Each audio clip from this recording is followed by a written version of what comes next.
Good morning everyone. So in the previous videos you have already studied about the first and the second Carnatic War. In this video we'll be studying about the third Carnatic War.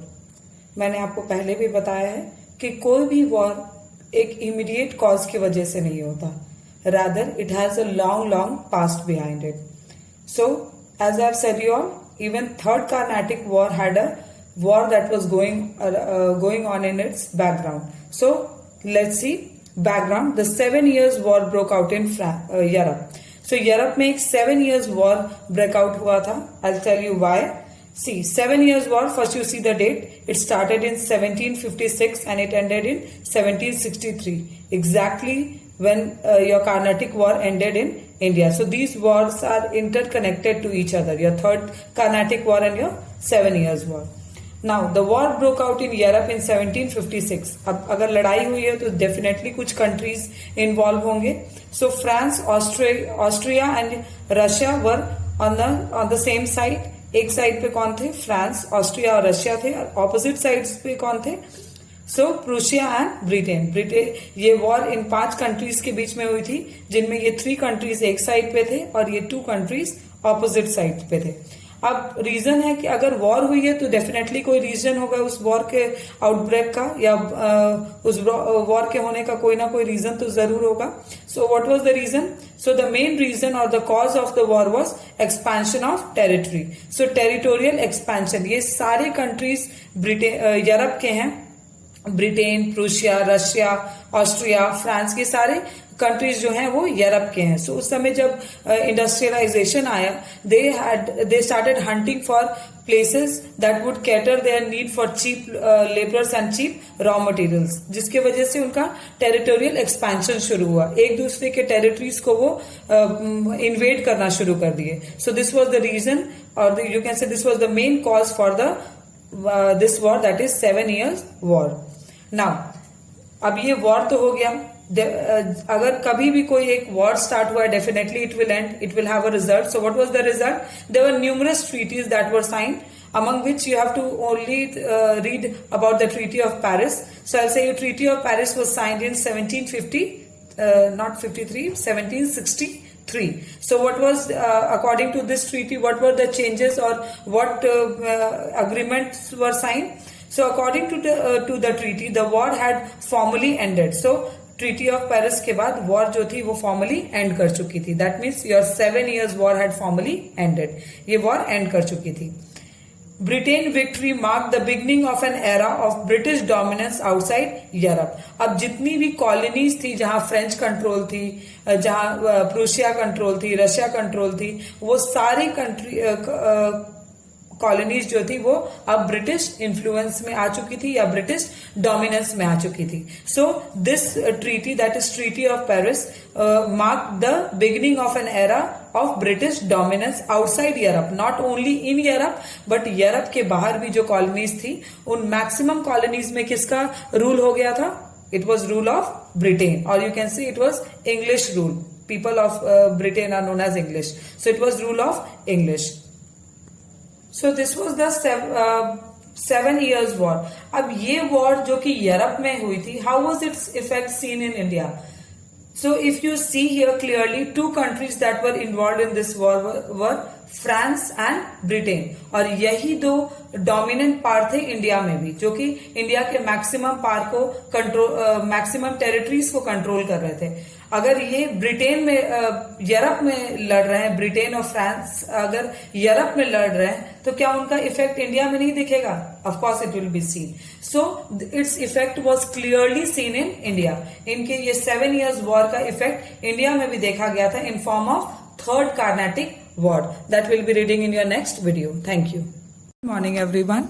So in the previous video we discussed about the 7 years war that broke out in Europe.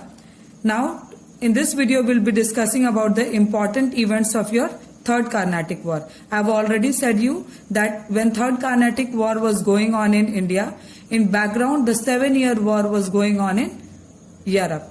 So now let's see your some of the important events from your third Carnatic War. If you see here, I have written down some of the dates. These dates are very important, so memorize these dates. So see your first one, that is 1758. French government appointed Count de Lally as a governor.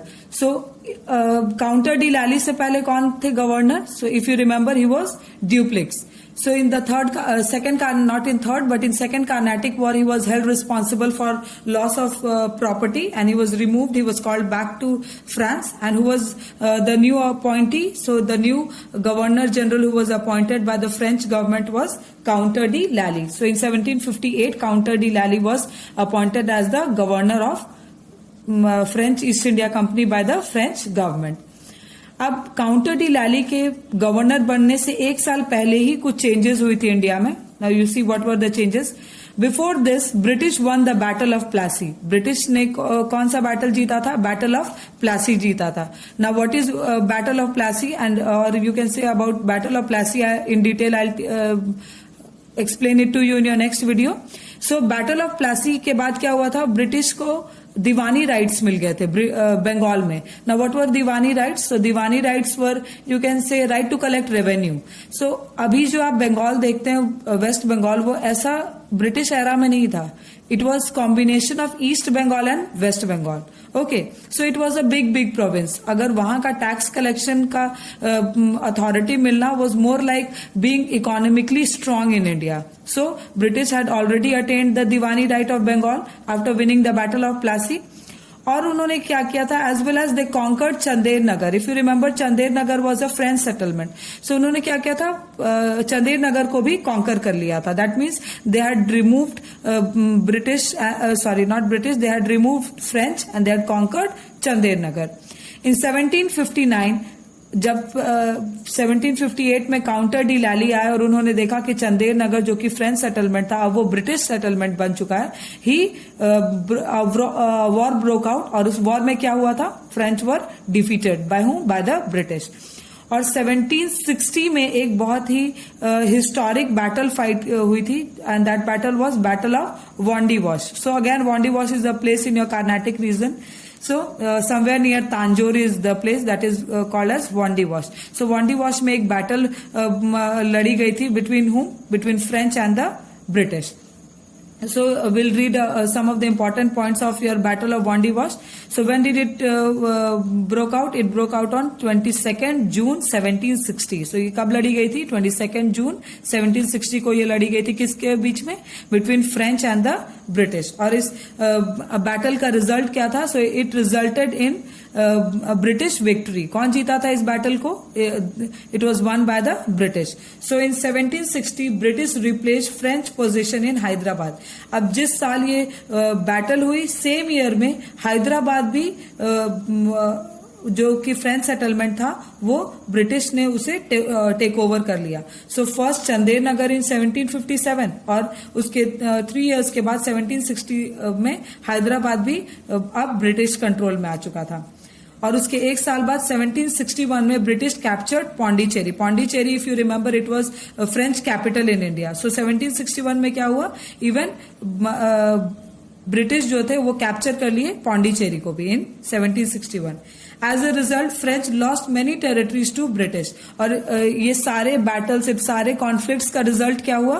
British maximum parts जो थे, जो कि French settlements थे, वो सारे किसके control में आ चुके थे? वो ब्रिटिश कंट्रोल में आ चुके थे. So French lost many territories to British. So if you remember your treaty of Paris, so treaty of Paris ना ही 7 years वॉर को एंड करती है, but it also ended the Carnatic war in India.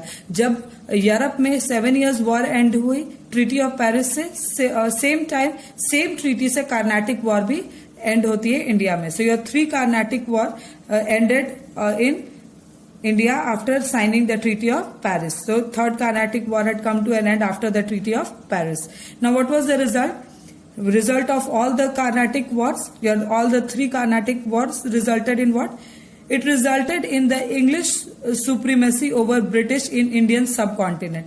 अब इंडिया के सब continents पे जो कि पहले फ्रेंच का रूल था, अब किसका रूल हो गया? इंग्लिश का, या और you can say British rule हो गई. So it resulted in British supremacy. Treaty of Paris allowed French to have their factories in India, but forbade them from administering them. So अब treaty of Paris के बाद क्या हुआ? Treaty of Paris reduced France to a subject of traders. अब वापस वही trading company के position पे रिड्यूस कर दिया गया फ्रांस को कि फ्रांस इंडिया में रह तो सकता है बट केवल ट्रेडिंग पर्पज से. They can never have any territorial expansion. वो कभी भी इंडिया के किसी भी पार्ट को एडमिनिस्टर नहीं कर सकता है. So who would administer India? So it would be administered only by the British, no other European power. So this was all about your Carnatic Wars, which we have read in your previous videos, as well as today we have read about your third Carnatic War. In the next video, we'll be reading about the conquest of Bengal. Understood? So conquest of Bengal, your battle of Plassey, battle of Buxar, all this we'll read in detail. So you can see here 3 paragraphs are given. This is your first Carnatic War, second Carnatic War and third Carnatic War. Please thoroughly read these all 3 paragraphs, and all the notes that I have given you by this time, please jot down all the notes in beautiful handwritings in your classwork copies. Thank you.